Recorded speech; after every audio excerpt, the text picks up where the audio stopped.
Have you ever walked away from a conversation feeling smaller, confused, or like you're suddenly the villain, even though you know you didn't do anything wrong? Have you ever felt that heavy knot in your stomach when a specific person's name pops up on your phone screen, a mix of dread and obligation? We often think of toxicity as obvious screaming matches or dramatic betrayals, but the most dangerous poison is the kind you can't taste until it's too late. Today, we are going to expose 5 specific behaviors that are quietly destroying your peace of mind.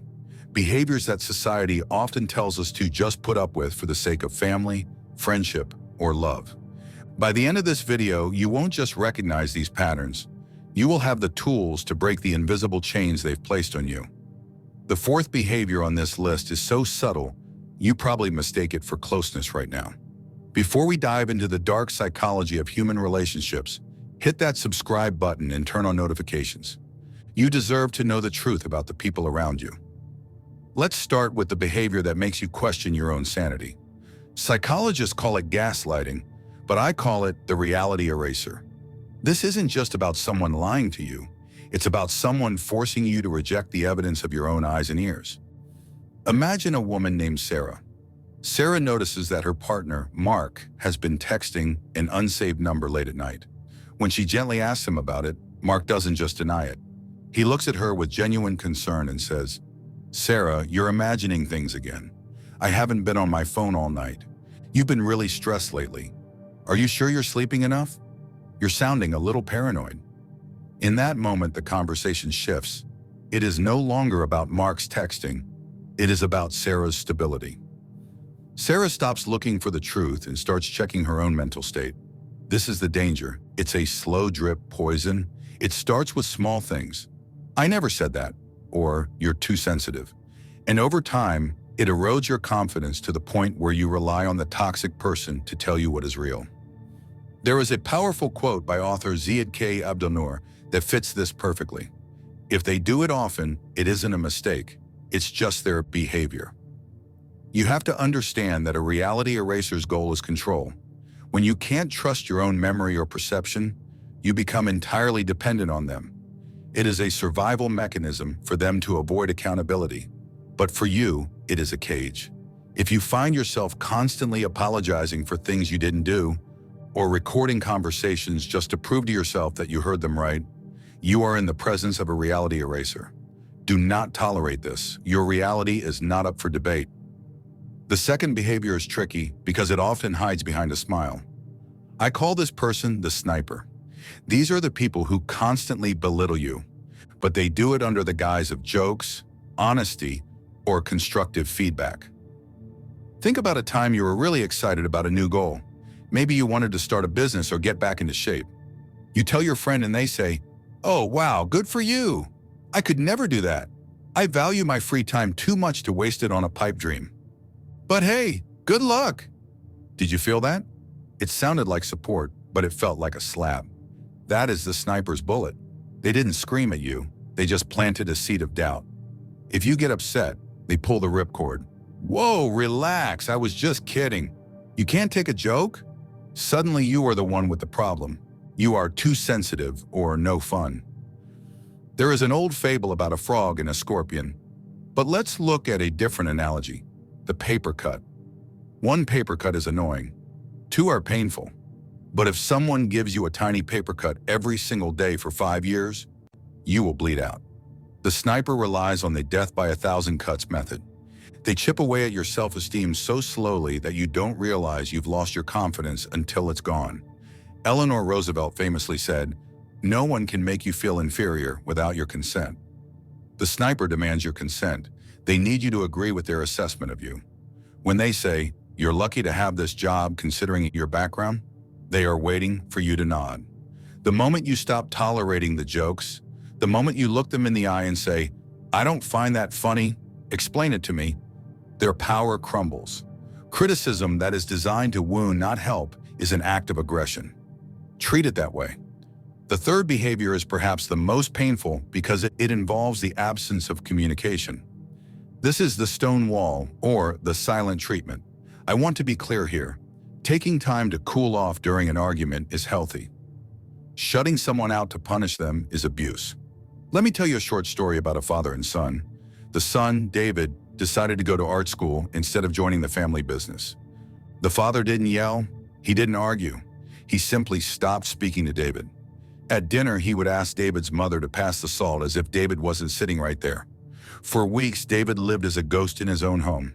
He wasn't being hit, but he was being erased. Human beings are wired for connection. In our evolutionary history, being ostracized by the tribe meant death. That is why the silent treatment hurts physically. It triggers the same part of the brain as physical pain. The person who uses the stone wall knows this. They are essentially saying, if you don't do what I want, you cease to exist to me. It forces you into a position of begging. You find yourself apologizing for things you didn't do just to hear the sound of their voice again. You trade your dignity for connection. George Bernard Shaw wrote, "The worst sin toward our fellow creatures is not to hate them, but to be indifferent to them.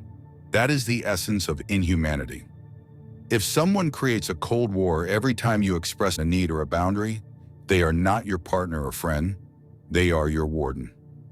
A relationship that requires you to silence your voice to avoid the silence of another is not a relationship worth keeping. Now, let's talk about the behavior that looks like generosity but feels like debt. I call this the banker. This is the person who keeps a mental ledger of every single thing they have ever done for you, and they intend to cash in on that debt whenever it suits them. Have you ever received a gift that felt like a trap? Let's say a friend insists on paying for your dinner. You say no, but they insist. "I got it, don't worry about it." 2 weeks later, they ask you for a massive favor, something you're uncomfortable doing, like lending them a large sum of money or lying for them. When you hesitate, the ledger comes out. "After everything I've done for you, after I paid for dinner, I guess I know who my real friends are." Suddenly, that dinner wasn't a gift. It was a loan with 100% interest. The banker views relationships as transactions. They don't do things because they care. They do things to buy leverage. This creates a dynamic of enmeshment, where you feel you can never truly say no because you are permanently in the red. You walk around with a sense of guilt, feeling like you owe them your life. True generosity has no strings attached. As the philosopher Seneca said, "He who gives a benefit with a view to what he may receive in return has not given, he has traded." Do not tolerate relationships that feel like a marketplace. If someone brings up a favor they did for you in 2015 to win an argument in 2024, they are not loving you, they are billing you. You need to declare bankruptcy on these emotional debts and walk away. The final behavior is the one that drains your soul. This is the energy vampire, or the chronic victim. At first you feel sorry for them. The world seems to be against them. They have bad luck with bosses, bad luck with exes, bad luck with friends. And you, being a good, empathetic person, want to save them. But pay close attention. There is a pattern. Every time you offer a solution, they shoot it down. "Why don't you apply for a new job?" "Oh, the market is too tough." "Why don't you block your toxic ex?" "I can't, he has some of my stuff." They don't want a solution. They want a feeding tube for your energy. I recall a client who had a friend who would call her every night at 11 p.m. to cry about the same issue for 3 years straight. My client would stay up, offer advice, and feel exhausted the next day. The friend never took the advice. The friend was addicted to the crisis. The chronic victim uses your empathy as a drug. They refuse to take responsibility for their lives because as long as they are the victim, they don't have to change. And as long as you are their savior, you are trapped in their storm. Maya Angelou gave us the best advice for this. When people show you who they are, believe them the first time. If someone is surrounded by drama, chaos, and conflict everywhere they go, they are not unlucky. They are the common denominator. By tolerating their refusal to change, you aren't helping them. You are enabling their stagnation and drowning yourself in the process. You cannot save someone who is in love with their own chains. So, if these behaviors are so painful, why do we stay? Why do we tolerate the gaslighting, the sniping, the silence? This is the crucial part. We stay because of a psychological concept called intermittent reinforcement. Think of a slot machine in a casino. If you pulled the lever and lost every single time, you would walk away after 5 minutes. But the machine is programmed to let you win just enough to keep you sitting there. And toxic people are the same. They aren't terrible 100% of the time. If they were, leaving would be easy. They give you the breadcrumbs of love. One day they are charming, affectionate, and apologetic. They buy you flowers. They tell you you're the only one who understands them. You get that hit of dopamine. You think, see, they are a good person deep down. Things are getting better. But it is a mirage. The good days are not the reality. They are the bait. They are the lever on the slot machine designed to keep you losing for years. There is a Japanese proverb that says, fear is only as deep as the mind allows. The fear of leaving, the fear of being alone, or the fear that you are wrong. This is what keeps you stuck. But you must realize that waiting for a toxic person to change is like drinking poison and waiting for the other person to die. The hope that they will return to who they were in the beginning is the most dangerous hope you can hold. We have walked through the fire today. We've looked at the reality eraser, the sniper, the stone wall, the banker, and the energy vampire. You might have recognized a friend, a partner, a parent, or even a boss in these descriptions.